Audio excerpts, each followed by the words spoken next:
அதே போல இந்த லாக்அப் டெத் நடந்தது சார்.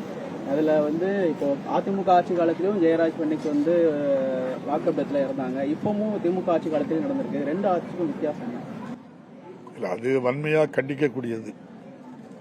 அதை யாரும் ஏற்றுக்கொள்ள முடியாங்க. மனசாட்சி உள்ளவங்க யாருமே அதை ஏற்றுக்கொள்ள மாட்டாங்க. அந்த அடிப்படையில் தான் மாண்புமிகு முதல்வருடைய கவனத்திற்கு வந்தவுடன் சம்பந்தப்பட்ட குற்றவாளிகள் மீது உடனடியாக அவர்களை பணி நீக்கம் செய்தார், வழக்கு பதிவு செய்ய சொன்னார். சம்பந்தப்பட்டவங்க யாரா இருந்தாலும் அதுல நம்முடைய முதல்வர் விட மாட்டாங்க.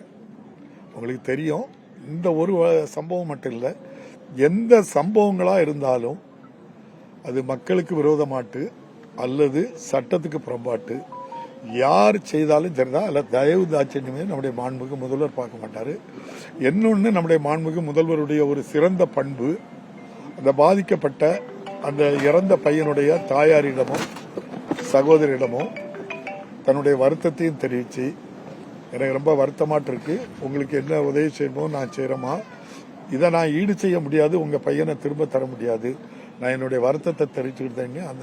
அவங்ககிட்டயும் வருத்தத்தை தெரிவிச்சாங்க, பையன்கிட்டயும் வருத்தம் சொல்றாங்கன்னா, இது அவங்களுடைய மிக உயர்ந்த பண்பை, முதல்வருடைய உயர்ந்த பண்பை காட்டுகிறது. தமிழ்நாட்டினுடைய உச்சபட்ச பதவியான முதல்வர் பதவி காவல்துறையை கையில் வச்சுக்கிட்டு இருக்காங்க.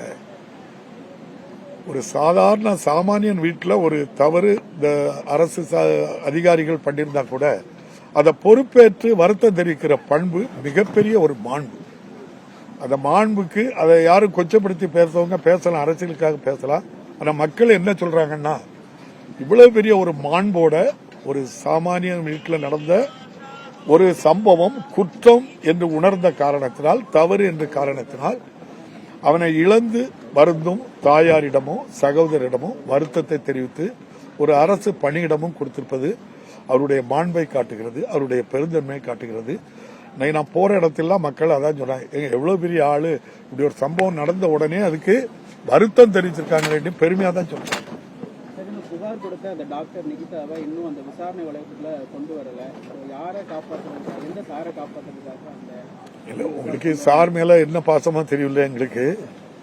நிறைய அதிகாரிகிட்ட சொல்லியிருக்காங்க, அந்த அதிகாரி தான் இவங்களை போஸ்ட் பண்ணிருக்காங்க. தம்பி, உங்களுக்கு தெரியும், தமிழ்நாட்டில் மாவட்ட ஆட்சியர், மாவட்ட காவல்துறை கண்காணிப்பாளர் தமிழ்நாட்டுக்காரங்க மட்டும் இருக்க மாட்டாங்க, வெளி மாநிலத்தை IAS IPS அதிகாரிகள் தான் இருக்காங்க.